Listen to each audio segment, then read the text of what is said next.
রাশ করার প্রস্তুতি ফাহিম কিন্তু রয়েছে but no no no it's a সাইডনেস নিজের নতুন অন্তর্ভুক্তি এবার কিন্তু দলের জার্নিটা আরো বেশি বাড়িয়ে দিয়েছে জ ব্রেকার্স ইয়াস নাও নিজেদের পথটাকে কিন্তু আবারও একবার সুন্দরভাবে কিন্তু ফিরিয়ে এনেছেন দ্য টিম জ ব্রেকার্স আবারও একবার প্রস্তুত নিজেদের নতুন লবিটাকে সিকিউর করতে জ ব্রেকার্স কি প্রস্তুতি নিতে পারবে জ ব্রেকার্স কি পারবে এইবার মাঠের ঘুরে দাঁড়ানোর লবিটাকে দেখিয়ে দিতে ব্যাকআপ থেকে আক্রমণ স্নাইপার হাতে কিন্তু বাক খানিকটা ড্যামেজ ফায়ার কানেক্ট করলো খুব একটা কাজের কাজ কিছু হয়নি উল্টো তার পিছন দিক থেকে আবারও প্লেয়ার চলে এসেছে এবং এবার কিন্তু আরো বেশি কঠিন লড়াই জব ব্রেকার্স এর জন্য দুটো প্লেয়ারের লুজ ডাউন এন্ড আরএইচকে এর পাল্টা জবাব কি এই মুহূর্তে খানিকটা চাপে পড়ে ফেলে গেছেন কিনা আরএইচকে রাহাত দূর থেকে কাজের কাজ করতে চাইবে রাহাত এবার ঢুকবেন নো ইটস নিজাদ এন্ড টেক ডাউন রাহাত এবার রিভেঞ্জটা নিতে এসে প্রস্তুত ক্লোজিং একটা ব্যাটল রাহাত কি পারবে এবার থামাতে নিজাদকে কিন্তু খুব কুইকলি কিন্তু রিকভার করতে দেখেছি সেই শটটা নিজাদের কাছ থেকে তিনি তার থার্ড এলিমিনেশনের সাথে সাথে জব ব্রেকার্স এর জার্নি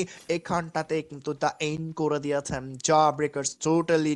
সে ডাউন 10টি কিল কনফার্ম করতে পারলো এবার আর কিন্তু যেন আর হয়ে ওঠা উঠলো না বাট আমরা রব সেখানে কিন্তু রেড হক্স তারা কিন্তু আসলেই তাদের ডমিনেশন সাইডটাকে কিন্তু পুরোপুরি কভার করেছেন ইজি পিজি তাদের একটা ম্যাচ ছিল এখানটাতে অ্যান্ড ইজ এক্স্যাক্টলি আমরা কিন্তু তৃতীয় ম্যাচের শেষের রেজাল্টটাও নিয়ে এসেছি